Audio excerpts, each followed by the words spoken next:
Written by Catherine Follett, illustrated by John Kastner. Not a good night for people to be out. Wait.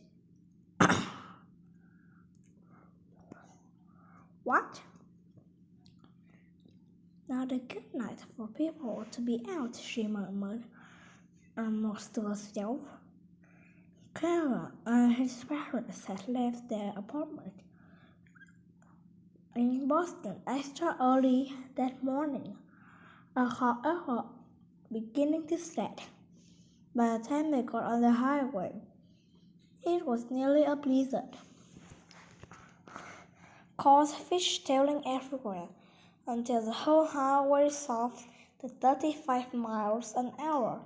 The 2-hour trip to Cape Cod ended taking 6, and they assumed they would be the last to arrive. They stepped into Grandma's wonderful smelling but chilly entryway. She called from the kitchen. Uncle Bob and his new wife were stuck in a ditch out on the turnpike, and the tow trucks so busy they can get them for an hour. They asked if you pick them in 4-wheel drive. You stay here, Kevin, his father has instructed. Kevin gone without his cousins around. The only thing to do at Grandma's house was listen to one another of her stories. Not a good night at all, she muttered, a knife scratching as she edged the dwarf's beard. When the girl noticed these around the holiday must been twice as bad as this one. You hear that? Wind groaned Kevin. Well, that isn't the worst of it. As he disagreeing with her, the wind suddenly gusted against the house, pounding like an enormous. First on the windows outside, Kevin could see the snow sweeping through the single cone-shaped beam of light from the street lamp.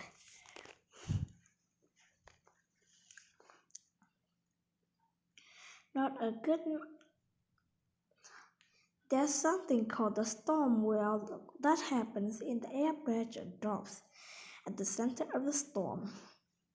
Grandma continued. He sucks up a huge dam of water, like God was holding a giant vacuum cleaning the ocean. Comes in a high tide, and you've got flooding like you can imagine. This storm swell came in at evening tide, she continued.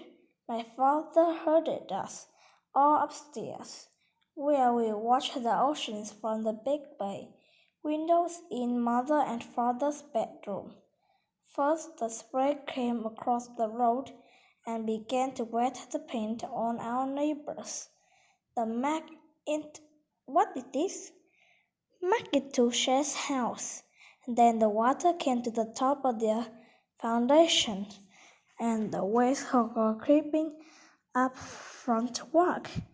Then we heard them slapping against the house. Sometimes a big one came along, and whoosh, we heard drumming against the walls. The wind seemed to be listening for it. Echo the noise of the waves. Kevin gasped and looked quickly out of the window, imagining for a moment that the blowing snow was white fringe of her waves crashing against the house. The waves kept rising, and one by one, we heard our windows smashed out. Front door busted open, and the water poured into the living room. We could hear our furniture bumping into things as it bobbed around. Hear the water slobbing up the stairs. Father was about to take us up to the attic when we heard this awful crashing noise. We looked out the window, and the mark into Shed's house had been ripped right off. This foundation creaking and groaning as it floated away. Then a shrinking ship spun and tipped over. Crash! Alice ran with me, little girl into girl. Amy. She and her mom grabbed into the couch and ended up on the beach in the sunset alive. They never saw her father or brother again. Suddenly there was a horrible screaming sound. Kevin leaped out the 2 feet into the air. "Pie's done," Grandma announced, getting to her feet and stuffing into the kitchen. It was only the oven in timer. Her voice floated out of the kitchen with the warm smell of cinnamon. "Not scaring you, am I, Hank? I'm scared myself. No good having our children out in weather like this." Kevin walked into the windows and cupped his hands over his eyes. The only thing visible was the corner of falling snow under the street lamp. He imagined that outside the bit of light, the birds were beginning to crawl up the shore, lapping toward the house. Yes, there it was.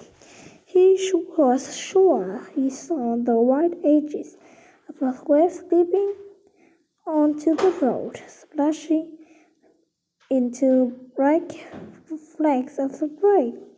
His heart pounded as the shape shifted and grew, and just before he was about to run, his grandmother, he realized what he saw.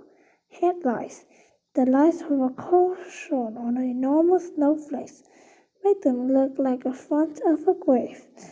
It was his parents' car pulling into the driveway, with Bob and Nancy in the back seat. Kevin laughed at himself and ran to the door, welcomed them in from the store. Good job.